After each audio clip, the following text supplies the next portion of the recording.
빌립보서 1장 22절부터 30절 말씀 한 절씩 교독하겠습니다. 이는 그러나 만일 육신으로 사는 이것이 내 일의 열매일진데 무엇을 택해야 할는지 나는 알지 못하노라.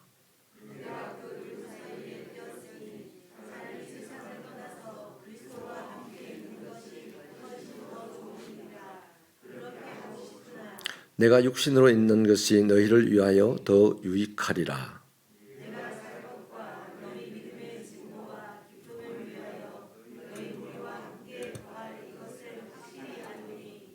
내가 다시 너희와 같이 있으므로 그리스도 예수 안에서 너희 자랑이 나로 말미암아 풍성하게 하려 함이라.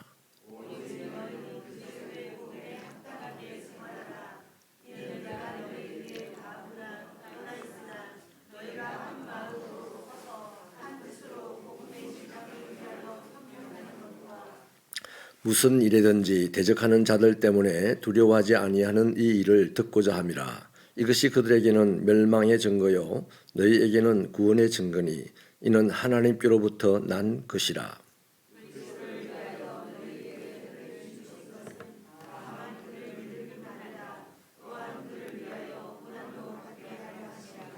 같이 읽습니다. 너희에게도 그와 같은 싸움이 있으니 너희가 내 안에서 본 바요 이제도 내 안에서 듣는 바니라. 아멘. 본문은 어제 본문에서 이어지는 자기 문안의 마지막 부분입니다. 그리고 27절부터 본격적으로 바울의 당부와 가르침이 시작됩니다. 특히 바울이 글을 쓸 때 보면요, 바울의 특징이 하나 있는데 원래 바울은 논리적인 사람이기 때문에 말을 하거나 글을 쓸 때 결론을 먼저 언급을 합니다. 그런 차원에서 오늘 본문 27절부터 30절은 빌립보서의 주된 메시지라고 하겠습니다.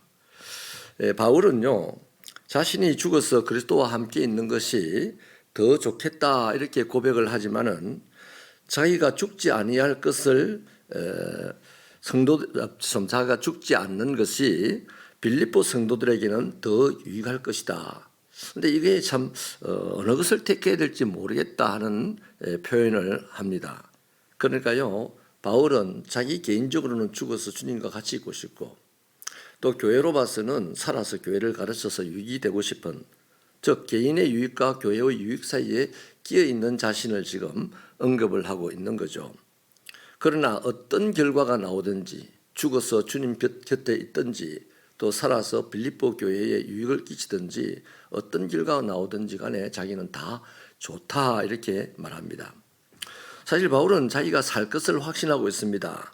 그것이 자기 일의 열매 곧 결과 때문이죠. 예수님은 아무 죄가 없으셨지만 유대인들의 선동하고 빌라도의 어리석음이 합쳐져서 결국 죽임을 당하셨죠. 만약에 바울에게도 아무 죄가 없는데 바울에게 아무런 문제가 없는데 바울이 사형을 당하게 되었다. 그런 일이 일어난다면 진짜 바울은 자신이 말한 것처럼 그리스도와 함께 영광에 있게 되는 것이다라고 보는 것입니다. 그가 그렇게 보았다는 거죠. 그러나 현실적으로 볼 때는 무죄 방면될 것이기 때문에 빌립보 교인 여러분들에게 유익을 끼칠 수 있겠다라고 말을 합니다. 이 바울의 말을 우리식으로 쉽게 좀 각색을 해보면 이렇습니다. 내가 이 재판에서 사형 언도를 받는다면 예수님처럼 억울하게 죽지만 복음을 위해서 죽임을 당하는 것이니까 내 그리스도인으로서 최고의 영광스러운 것이 아닌가. 하지만 지금 내가 한 일을 지금까지 돌아보면 이 로마에 와가지고 죽을 짓을 한 것이 없다. 그래서 우리는 곧 다시 만나게 될 터인데 그때는 너희가 나를 위해서 수고하고 또 내가 사역한 이 일에 대해서 자랑하는, 주 안에서 자랑하는 그런 축복을 누리자. 다시 만납시다 하는 내용일 것입니다. 자, 여기서 보면요, 바울은 절대로 죽음을 두려워하지 않았습니다. 마치 정의로운 가치를 가지고 전장터에 나가는 이 군인과 같은 자긍심을 가진 모습을 보여줍니다. 그래서 바울은 자기와 같은 마음을 가지고 빌립보 교회 성도들 여러분도 영적 전쟁에 임하십시오 이렇게 권면을 하는데, 그 영적 전쟁이 무엇입니까? 바로 그리스도인들의 영적 전쟁이라는 것은 복음에 합당하게 살아가는 것입니다. 예수 믿는 것이요, 교회에 모여가지고 사실 이 예배라는 것은 비밀 모임입니다. 기도도 비밀스러운 행동입니다. 예수 믿는 자들만 할 수 있는 것이거든요. 그런데 이 비밀스러운 행동을 하던 그리스도인들이 비밀스러운 행동 속에서 하나님을 경험하고 하나님을 깨닫고 저 문을 나서서 세상에 딱 들어가는 순간 어떻게 되어야 되겠습니까?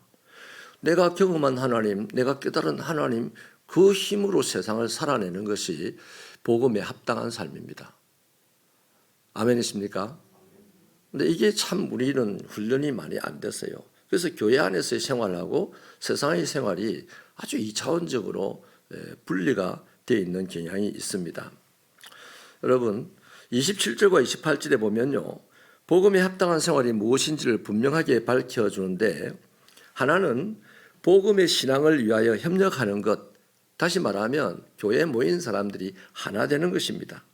다른 하나는 대적을 두려워하지 않고 그 대적과 싸우는 것입니다. 바로 이게 복음에 합당한 삶이래요. 그래서 예배당에 와가지고 하나님을 믿습니다 하면서 성경을 읽고 찬송을 하고 기도를 하면서 이 복음에 대해서 깊이 내가 녹아지는 거죠.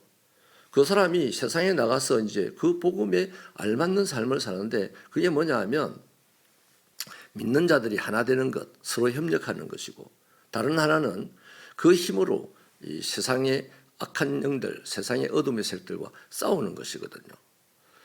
그래서 이 교회가 성도들이 모여서 하나가 되는 것은 세상의 어둠의 영들과 악한 사람들, 악한 세력들, 악한 환경들과 싸우기 위해서, 싸울 힘을 얻기 위해서 바로 하나 되는 겁니다. 그러니까 교회의 하나 되면, 성도들이 하나 된다는 것은 세상과 싸울 전력을 구축한다는 것입니다. 그래서 이렇게 할 때 성도들은 그리스도를 위하여 당하는 고난을 두려워하지 않고 극복해내고 승리한다는 것이죠. 그래서 바울은 29절에서 그리스도께서 은혜를 주신 것은 참 중요한 얘기입니다. 이거 우리가 하나만 딱 갖고 살아요. 그리스도가 나에게 은혜를 주셔서 나는 예수를 믿습니다. 이것만 갖고 살아요. 오늘 여기 보면 29절은요, 같이 읽어볼까요? 29절 말씀 시작. 그리스도를 위하여 너희에게 은혜를 주신 것은 다만 그를 믿을 뿐 아니라 또한 그를 위하여 고난도 받게 하려 하심이라. 예, 믿는 것 이면에 뭐가 있습니까? 고난도 받게 하는 것입니다. 그 하나님에게 은혜를 받았다, 예수 믿고 은혜를 받는다는 것은 그를 믿을 뿐만 아니라 이제 그를 위해서 고난도 당하는 것을 바로 은혜라고 얘기합니다. 그래서 베드로 사도는 너희가 애매하게 고난을 받을 때 그것을 이상하게 여기지 마라. 제가 지금 계속 순례일 동안에 말씀드린 게 뭡니까? 예수를 믿는다는 것은 내가 예수를 그리스도로 영접하고 내 안에 모신 그분의 주장을 따라서 세상을 살아내는 것입니다. 그렇게 살아내면 세상은 틀림없이 바보다, 미쳤다, 이렇게 비난을 하는 거죠. 그런데 그 비난에 대해서 내가 어찌 바보냐, 내가 어찌 미쳤냐 이렇게 따지지 않고 그런 수모를 당하면서도 끝까지 주님이 가시는 그 길을 주님과 함께 포기하지 않고 가는 것이 바로 믿음입니다. 믿음은 믿습니다 이렇게 믿으면 믿습니다 다음에 열매가 있는 것이 믿음입니다. 그래서 믿음은 살았다라고 하는 거거든요. 그래서 이 이후로 바울은요, 2장에서는 하나됨에 대하여 가르치고 3장에서는 대적을 두려워하지 않고 영적 전쟁을 수행하는 것들을 가르칩니다. 여러분, 바울이 신앙생활을요 이렇게 전쟁에 비유해서 설명하는 이유가 있습니다. 그것은 빌립보라는 지역의 특성 때문입니다. 빌립보는 주전 42년에 옥타비아누스와 또 마르쿠스 안토니우스가 연합군을 이루어가지고 카이사르 시즈를 암살했던 브루투스와 카시우스 롱기니스라는 이 연합군을 빌립보에서 그것들과 전쟁을 합니다. 그리고 이기고 난 다음에 이 옥타비아누스가 황제가 되죠. 이 황제가 되고 난 이후에 이 빌립보에 엄청난 군대를 주둔을 시킵니다. 그리고 빌립보를 속주로 삼고 그 빌립보 사람들이 그 전쟁에 참여한다고 뭐 집도 내어주고 뭐 다 내줬으니까 이 빌립보 사람들 전부에게 시민권을 줬어요. 로마 시민권을. 그래서 비록 빌립보가 마게도니아에 살지만 로마에 살지 않지만 빌립보 사람들은 전부 로마 시민이 되었습니다. 그래서 빌립보인들에게는 로마 시민권자라는 자부심이 그때부터 생겼어요. 그리고 또 한 가지, 전쟁에서, 큰 전쟁에서, 황제가 참여하는 전쟁에서 이긴 경험을 갖고 있습니다. 여러분, 자, 내가 당시에 로마 시민권이다. 세상에서 제일 큰 전쟁에서 이기고 살아남았다. 이 사람 그 다음 삶이 겁이 나겠습니까? 그 이후로 살아가는 게 구질구질 하겠습니까? 그렇지 않죠. 그래서 바로 바울은 전쟁과 시민권을 가진 이 이미지를 사용해서 빌립보 교회 성도들에게 영적 전쟁을 지금 이야기하는 겁니다. 빌립보서 3장 20절은요. 나중에 가보면 알겠지만 그리스도인의 시민권을 얘기해요. 자, 빌립보 성도들의 시민권은 지금 로마에 있는데요. 빌립보 교회 성도들, 그리스도인들의 시민권은 어디 있냐? 하늘에 있다 그랬습니다. 빌립보 3장 20절 말씀이죠. 자, 그래서 로마의 군대는 로마 시민군이라는 이름을 가지고 있는데 사실 바울도 로마 시민권자였기 때문에 이 로마 시민군 훈련을 받았거나 아니면 육체의 심각한 질병 때문에 그 군 면제를 받았겠지만 어쨌든 로마 시민군이 어떤 훈련을 받고 로마 시민군이 어떻게 전쟁을 한다는 것은 뻔히 잘 알 것입니다. 시민이기 때문에. 그래서 바울은 빌립보 성도들에게 복음에 합당한 생활을 한다는 것은 바로 영적 전쟁을 수행하는 것이다. 이렇게 이제 정리를 하니까 로마 시민 빌립보 교인들에게서는 딱 떨어지는 이해가 될 것입니다. 충분히 바울의 말이 이해가 될 것입니다. 자, 그렇다면 이제 우리들에게 이제 이 말씀을 적용을 해보겠는데요. 저와 여러분은 이미 예수 그리스도 복음이라는 것을 받아들이고 복음을 가지고 지금까지 견뎌왔는데 제가 조만간에 더 가까이라는 말씀을 드리려고 하는데요.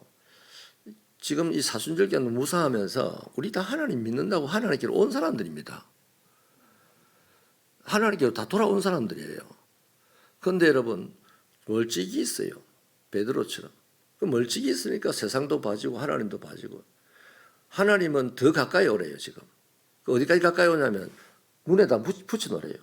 그 눈을 돌리면 이 시력이 근육이 땡겨가지고 힘이 들어서 눈도 돌리지 못할 정도로 그냥 하나님 가까이 오라는 거예요.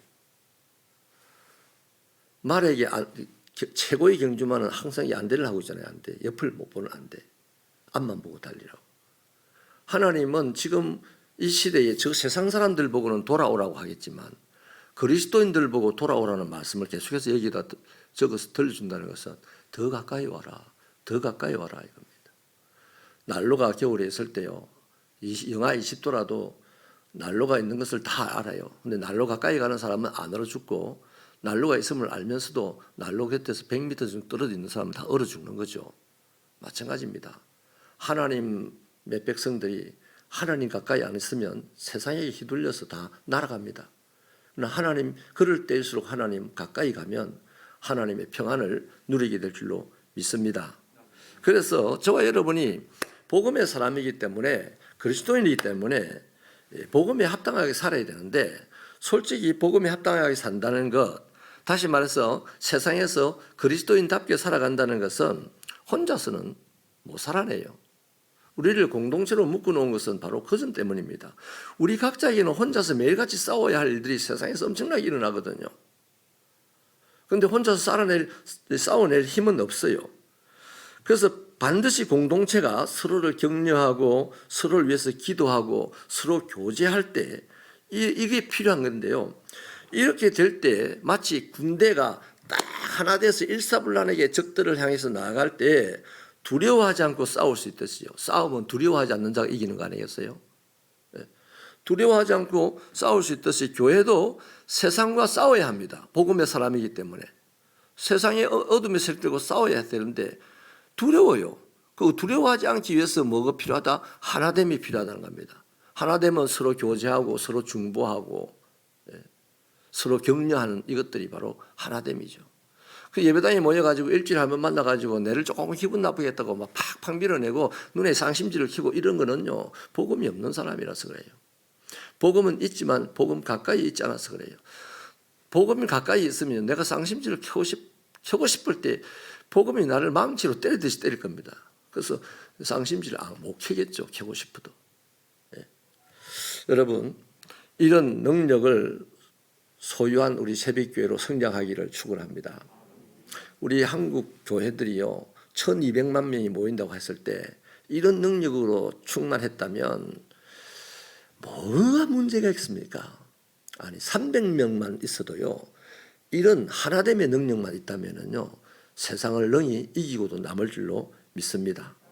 그래서 교회에 속한 자들이요 서로 돕고 격려하지 못하고 뿔뿔이 흩어지는 모래알 같은 집단이라면 그 교회도 세상에서 패배하는 것이고 그 교회에 모인 성도도 세상에 나가서 성공할 것이 하나도 없어요. 모든 것이 실패할 수밖에 없습니다. 하지만 이렇게 모인 공동체 잘 모아놨잖아요. 그러면 우리가 이게 모였으니까 이제 우리가 할 일은 영적 전쟁입니다. 영적 전쟁을 위해서 먼저 뭐 해야 된다? 모인 우리끼리 하나가 돼야 돼요. 그래서 서로를 격려하고 서로 피자 사랑으로 교제하고 또 서로를 위해서 중보하고 이럴 때에 나를 위해서 격려하시는 그분 때문에 나는 하나님을 느끼게 되고 나를 위해서 중보하는 그분 때문에 성령님을 느끼게 되고 그 사람은 고난이 세상에 꽉 차 있는데도 그 고난 가운데 들어갈 때 나의 등 뒤에서 나를 도우시는 주 이렇게 찬송하면서 담대하게 앞으로 나가고 반드시 승리할 것이다 하는 각오를 하면서 나가니 그가 골리앗 앞에 나가는 다윗 아니겠습니까? 이 시대를 향해 달려가는 다윗 같은 저와 여러분의 믿음이 되시기를 축원합니다. 여러분 그렇기에 우선 우리는요 함께 싸울 공동체를 만들어야 합니다. 이제 공동체가 만들어졌어요. 그러면 이제부터 우리는 처절하게 혈액형도 다르고 성질도 다르고 말투도 다른데도요 달라서 에이 싫어가 세상입니다. 그런데 우리는 달라서 에이 싫어 하고 싶은데 성령이 주님 우리를 확 이렇게 지고 있다는 걸 느낄 수 있는 사람이에요. 그것을 거부하지 않기를 축원합니다. 그래서 달라서 싫어도 손잡아주고 격려해주고 또 그렇다고 또 순진하게 내가 네가 싫은데 주님이 손잡아준다면 그 사람이 말 듣는 사람이 밀어내가지고 나는 네 싫어 이래버립니다. 그런 말은 갈론에 넣고 사랑합니다 하고 손잡아주고 어려움 당한 사람을 진심으로 기도해주고 누가 어려움을 당합니까? 밀어난 사람이 어려움을 당하잖아요. 그러니까 그 밀어남을 하나님께서 덮어달라고 기도해주고 이것이 바로 중보인 것입니다. 이렇게 한 공동체가 만들어져서 하나가 탁 되어질 때 이 교회 밖에서 어떤 일이 일어나도 교회 밖으로 향해 나가는 우리들은 담대하여 나가서 그것과 싸울 수 있다 이 말이죠. 그것과 싸우기만 하면 이기는 분은 누구다? 예수님이 이기는 거예요. 그래서 우리는 그분 따라가며 승리는 내 것을 찬송하고 사람들은 야, 저 사람은 맨날 죽을 것 같은데 어떻게 살지? 저 사람은 망할 것 같은데 어떻게 성공하지? 이런 비밀스러운 존재가 우리가 되는 거죠. 그때 우리가 할 말이 있는 거 아니겠어요? 복음 때문이야. 예수 때문이야. 기도하시겠습니다. 하나님 세상을 이기신 주님과 함께 동행하는 것이 무엇입니까? 우리를 그리스도인으로 교회에 불러 모았으니 하나 되는 것이 주님과 동행하는 것이요. 서로 격려하고 축복하고 중보하고 위로하고 사랑으로 감싸주는 것이 영적 전투인 줄로 믿습니다. 세상은 이것을 하지 말라고 그렇게 우리를 괴롭히는데 우리가 하나 되어서 주님과 동행하는 삶이 되게 하여 주시고 그 자리자리마다 순간순간마다 하나님의 영광이 나타나고 예수님의 이름이 알려지는 역사가 있도록 우리의 신앙을 강하고 담대하게 하여 주옵소서. 예수님의 이름으로 기도하옵나이다. 아멘.